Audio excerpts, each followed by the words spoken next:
Tonight, it's the bold and the Berkey, mellow with an empire state of mind, so to speak, and Loserville, population, me? I don't know about that. That's usually Matt Cauz's destination. How dare you, sir? You're the mayor of Loserville. I gotta say, I love the Saskatchewan Rough Riders jersey. I'm Will Strickland. Welcome back to the show. Rough Ride or die, baby. And Eric Smith joining us as well. This is the Casino Rama Grill Room.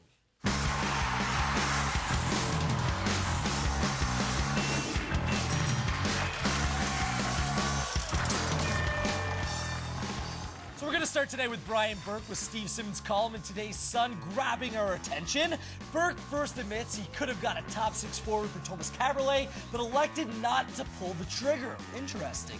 Then talks about his frustration not being able to make the Leafs better right away, saying this is the first group I was unable to improve by shaming people, challenging people, getting them to raise their games. I've always been able to do that. Well, clearly that's not the case as of yet here in Toronto. And yes, the Leafs have changed the roster a whole lot. And yes, they're on the path to getting better. But I have to wonder if Burke has been doing too much of this, which is getting him into trouble and really making him unable to make certain moves that he wants to make. Because for me, his asset management as of yet has been very mediocre, and it's hard to see this team winning short term like he says he wants to. Yeah, I agree. I think he's got to shut that up because right now, just the whole Cavalier stuff's been going on for years and years. You look at some of the best general managers; they don't talk.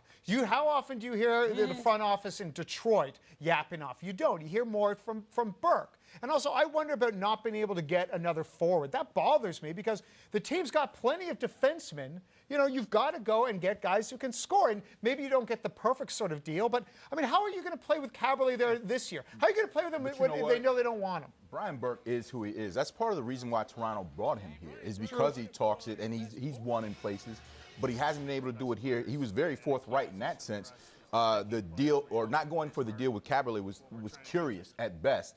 But I think he's putting it out there, and he wants to show people that, he can make mistakes too. It gives him a little more wiggle room. What about shaming people? What about his technique of shaming people? No, but I'm just saying, I think outside, you look at the culture at Maple Leaf Sports and Entertainment as far as the management with him and Colangelo. I think Colangelo does it more with smoke and mirrors, and he's doing his thing. And I get you because he has come in as a hard ass. Okay, yeah. He's holding people accountable, which I get.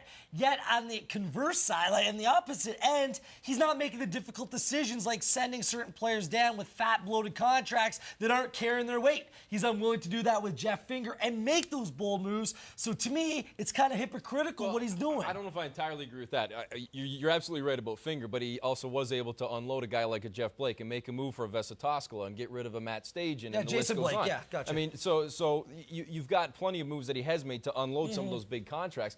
I think the problem that maybe exists right now is I wonder, not that his reputation around the league is bad. I'm sure he's still a very well-respected general manager, but maybe other teams are starting to say, hey, we don't want to be attached to these conversations, to the airing of the dirty laundry in the press. We don't want to be linked to that.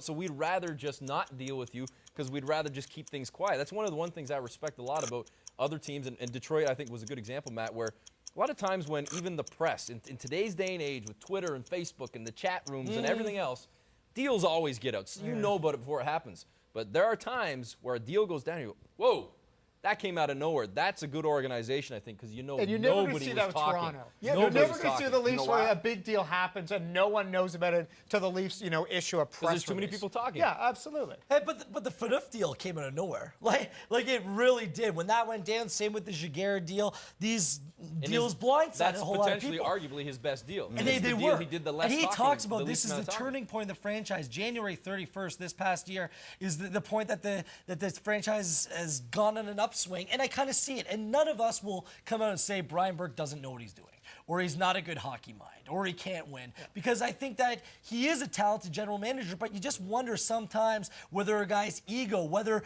what a guy's saying really kind of holds him back and holds back the vision of the franchise. He's caught a bit of a conundrum in the sense that this team, because of its visibility as, the Toronto Maple Leafs, they're kind of like the Yankees of hockey in that sense, not necessarily from a winning standpoint, but from a visibility standpoint. So he has to win now. but he understands that this And team that's is his he's fault. building this team for the future. But that's the pickle that he's his in. ego is his fault. That's why they have to win now, because he came in and he was talking about, how they were going to win, they were going to be competitive. Absolutely. I don't think his ego could allow him Trading to say, for Kessel, Cauz, prime example. Yeah, exactly. And I don't think he's got the sort of ego that says, listen, for the next couple of years, we're going to be treading water. We're going to be near the bottom because we're looking 5 years ahead. In Burke's mind, there's no such thing as five years ahead. It's 5 months ahead, I think, is most for him. And I don't think his ego will allow. Coming from him and coming from management as well, from ownership saying, we haven't made the playoffs in how many years now? We have to win now. Well, newsflash, they're not going to win now. They're not going to make the playoffs this year. As the team is currently constructed, I'm sorry. We got to take a break. After the break is this. Billups. Here's Carmelo. Got it! Count it! His Raptor killer extraordinaire, Carmelo Anthony, ready to take his game all the way to Broadway. Sick. What?